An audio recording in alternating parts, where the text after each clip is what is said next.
Do you know what California requires of employers each and every year when it comes to your workplace violence prevention plan? Every year, California requires employers to do some assessment and some training as well as implementation based upon how things went the prior year. So in this video, we're going to talk about what California requires you to do each and every year when it comes to making sure that you have an effective workplace violence prevention program. My name is Mike Corwin, and I spent 30 years investigating violence, how it's caused and how it can be prevented. And if you would like some help with your workplace violence prevention program, whether that's conducting assessments, whether that's implementation, whether that's training, or just making sure you keep up with your annual requirements, just click on the link in the description below and schedule your free consultation. And together we'll discuss where you're at and what things that you need to do. So there are two main things that California requires employers to do every year. One of those involves determining whether your workplace violence prevention program is as effective as it could be and should be, and what areas based upon that need to be changed, what needs to be updated, what new safety hazards need to be factored in, how those different safety hazards your employees are impacted by can be addressed so that they're no longer at risk from them. And the second area that California requires employers to do is to provide quite a lot of training each and every year. This is not a one and done process. Rather, this is something where you're going back, looking at what you did, looking at ways that you can do them better, and then training your employees in each of those different areas. First, let's talk about your requirements to assess each and every year the effectiveness of your workplace violence prevention program. Now, the best way to do that is by interviewing your employees. Go through the things that you've implemented in the first place and look, are they still relevant to the potential safety hazards that your employees are facing? Do your employees feel like they have the tools necessary in order to keep them safe while they're working for you? Look at your practices that you've implemented.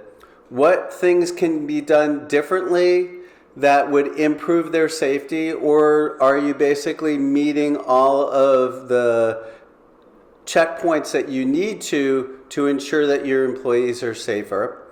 And then finally, implementing those practices. In addition to that, you're going to need to conduct trainings. Now, we're going to talk a lot about employees and employee involvement because that's mandated under California's law. So we talked about making sure that you interview employees to do your initial assessment of your current program to see how it's going. And by the way, you'll also use any incidents that are documented in your violent incident log. But many of you are not going to have any incidents in your violent incident log, so you have to do the interviews with the employees to get that information. When it comes to training, you always start with training the employees on your workplace violence prevention plan. Now, you're going to have some new employees potentially. You may have had some turnover.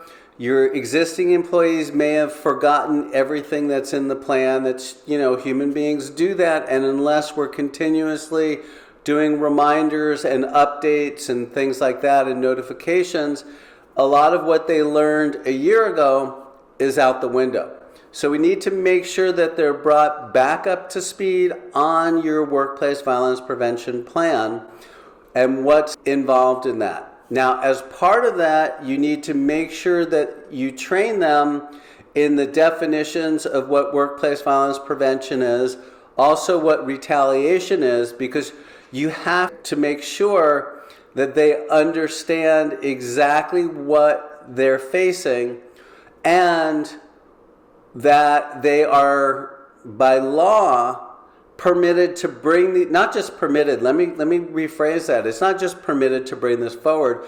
You want them to bring issues forward. That's how you keep them safer. So part of this means that they need to be confident and understand that as part of your workplace violence prevention plan, that retaliation is prohibited. Now, here's a really interesting thing about retaliation. Most employers are going to be like, I would never retaliate against an employee for bringing forward a safety concern. But here's where retaliation has been a real problem according to Cal OSHA. And that is when employees engage in acts of self-defense or in defense of others. Employers, perhaps they're worried about getting sued by the person who is defended against. They are punishing their employees for doing that. Maybe they worry about their workers' comp, maybe they worry about general liability. But here's the thing, California law permits people to act in defense of themselves and in defense of others when there is a perceived threat to their safety, as long as the response is proportional. So employers cannot put in a restriction that says, no, you can't do that, because it's actually California law.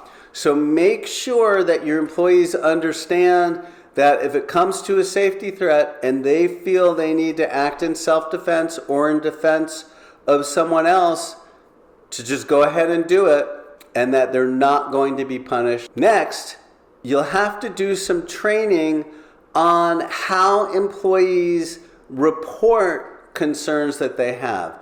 Do you have a formal complaint process? Are there specific people at your company that you should have the employees report these to, or that employees are supposed to report any concerns to safety? They also need to be trained that if need be, they should report directly to law enforcement. You should also have a process in place if the safety concern comes from an immediate supervisor. Who else can they go to? You must always have a fallback in place to make sure that retaliation isn't part of the process if a supervisor is engaged, because we know what would happen if they have to then report to somebody who is involved in the safety threats themselves. Of these processes. And in addition to that, it's not enough just to prohibit retaliation, but you need to train your employees in what steps you are taking as an employer to prevent retaliation. So it's not just saying, thou shalt not retaliate, it's what specific steps you as an employer are doing to prevent retaliation. Next, you need to train your employees each and every year in the safety hazards they face, in the practices that you've implemented to help lessen the risk from those safety hazards, and any new safety hazards that has been uncovered or you learned about since you implemented your workplace violence prevention program and since you trained your employees in the previous year. So go ahead and train them in those safety hazards, what steps they can take and should take to reduce the risk from those safety hazards, and how to address any new safety hazards that crop up. Next, you need to talk about how employees can seek assistance if there's a situation going on. For example, if there is an actual physical attack, who can they notify to help deal with the current attack? Not just who to report to later, but who can they deal with, who can they contact, who can they notify if something has gone south. It doesn't have to be a physical attack. It can also be a threat from someone or someone who's engaged in threatening behavior, because remember, there's safety in numbers. So is there someone they can notify who can come up and either calm down the situation or be there to address the fact that this is potentially a violent situation? Your employees need to know, who do they contact, what types of situations it's okay to contact somebody else and let them know, Because remember, you don't want your employee attacked, so if you can do it beforehand, or if an attack takes place, you want to try to nip that in the bud as quickly as possible. One of the most critical annual requirements under California's workplace violence prevention law is to train your employees in the strategies to avoid physical harm from workplace violence. Now, those strategies should be based upon the 4 source types of workplace violence. Number 1 is from the general public who's there to commit a crime. It could be robbery, sexual assault, could be an attack in a parking lot, it could be trying to steal a catalytic converter. But anytime a member of the public comes to your workplace in order to commit a crime and violence occurs, that's source type number 1.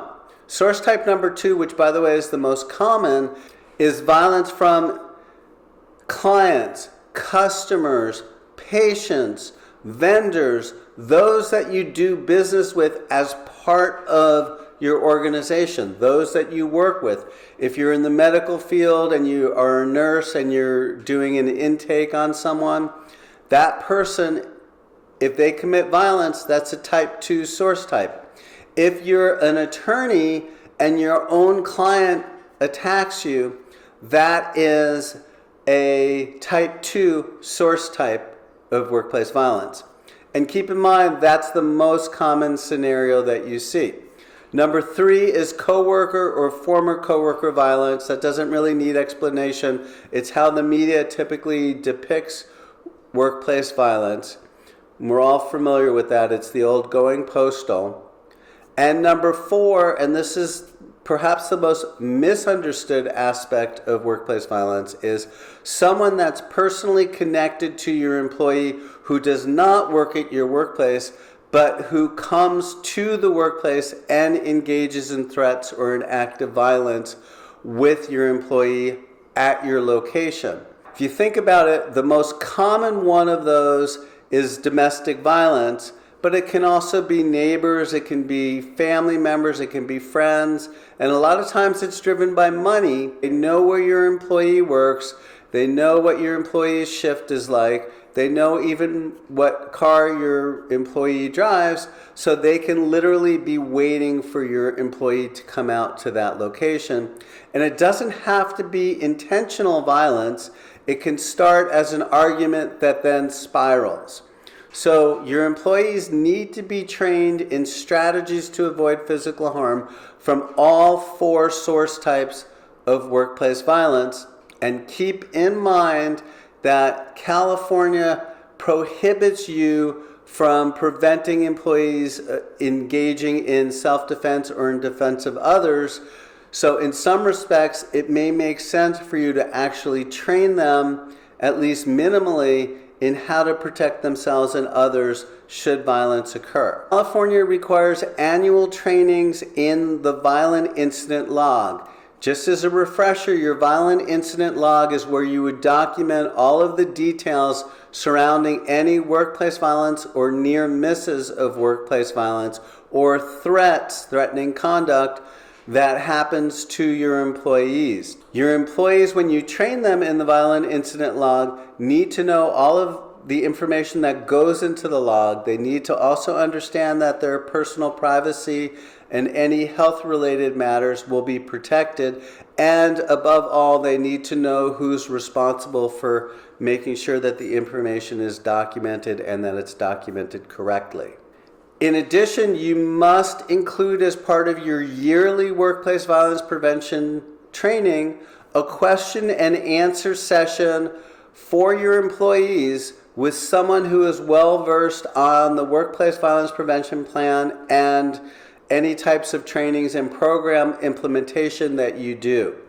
They need to have a resource that they can pepper with questions just to make sure they're 100% clear on how your workplace violence prevention plan works and how it will keep them safe. And finally, you need to train your employees on any new sources of workplace violence, new safety hazards that have been identified since you provided the last training. A really important way to do that is through interviewing your employees. We talked about that in the assessment section. But that's really how you're going to find out if there are any new safety hazards unless an attack occurs, and then you're assessing how that attack occurred and looking for any new types of things.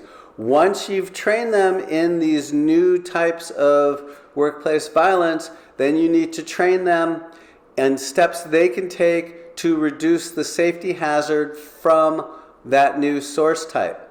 All of those types of trainings need to be done each and every year. If you'd like some help with training your employees in workplace violence, in helping assess and identify employment practices that can be done to lessen the risk of violence, or if you would like help in training your employees in strategies to avoid physical harm, click on the link in the description below and set up your free consultation where we'll talk about the specifics of your workplace violence prevention plan, where you are in your implementation of that, where you are in your annual training, and what areas you feel you still have concerns about that need to be addressed.